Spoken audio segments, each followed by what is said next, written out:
Hi, everybody. Sandi Boucher here again for this week's Facebook Live. Now, I know it's Tuesday, and I promised you that I would send these out on Monday, but honestly, yesterday was nuts. And the one thing I wanted to do is make sure when I record these videos that I have the time to focus on you. In the same way as if I was sitting with one of my personal coaching clients or in seminar. I need to have the time and the energy and the focus to focus on you. So that wasn't happening yesterday, but today I'm taking this time and I'm focusing on you. And what I wanted to do today, again, I have a question for you because questions really help me to understand my world. They really bring me clarity, whether it's, why does this keep happening to me? Or why do I feel this way? Or what's making me feel this way? I ask myself a multitude of questions every single day. Well, the question for today, and what I was thinking about asking you is, if I were to ask you right now to look around your home or your office or wherever you are, hopefully in some personal space of yours, I would like you to show me a physical representation of love. Would you be able to do that? Is there something in your surroundings, a tangible object that makes you feel loved or think of the love that someone has shown you? Now, for a lot of parents, I'm going to assume that would be your child's drawing on a fridge, or maybe it's a picture of you and your partner, maybe even on your wedding day. What I wanted to share with you today is something incredibly personal, and the people in my world, my personal inner circle, if they've been to my home, maybe they've seen it, maybe they haven't. Some of them have asked me about it because it's kind of strange, and you're going to see what I mean in a minute. And some I've sat down and shared the story with. So today I'm bringing you into my inner circle, and I want to share a very personal and sacred item to me. And here it is. Are you ready for this? Look at this. Now, I've always thought it looks like the club for a very strong, very short caveman. But I always explain that this is absolutely a physical representation of love, and it's actually the love of my parents. You see, I was really fortunate in that I was raised by soulmates. My parents knew that they could handle anything as long as they had each other. And that love was obvious. When I was a young person, up until when I was in high school, my mom was a stay-at-home mom, and my dad worked incredibly hard at the sawmill in our hometown. Now, Mom worked hard to look after the home fires and to do everything she could to make Dad's job easier. She knew that Dad worked in 40 below or 40 above weather just to provide for our family, and she wanted to do all she could to support him. And of course, on the other side of the fence, it was obvious to the world how much my dad loved and appreciated my mom. So, knowing that about them, one of the things my mom used to love doing was knitting and crocheting and embroidery. She was always into crafts. And she sat down and she knit my dad some wool socks. My dad wore safety boots, the steel-toed boots, to work.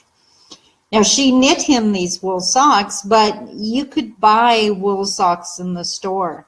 Well, it was pretty obvious after a while that Dad, nothing was better than the socks that my mom made for my dad. My dad would be the first to tell you that nothing was as warm as them, nothing was as comfortable, nothing stayed as dry as the socks that Mom had made for him. But anyone who's ever wore wool socks inside steel-toe boots, you know after a while they wear out, whether it's the little toe gets a hole in it or the heel wears out. So Mom had to darn his socks because he wasn't giving up any pair that she made him. Such was the depth of the love those two had for each other. So I used to watch my mom, and she would sit on the couch and she would take the sock and she would put it over her fist to try to mimic my dad's foot, and she would attempt to darn the heel or the toe or whatever the case may be. As you can well imagine, she stabbed herself with the needle. Dad saw this, and my dad was one of those jack of all trades that could make anything out of everything, and one of his favorite pastimes was what we called whittling. He would go out in the bush and grab a little piece of wood and carve it using his pocket knife into something, anything he felt like. Well, Dad was on a mission, so he went out to the bush and he found a piece of wood and he started whittling, and he carved this crazy little club.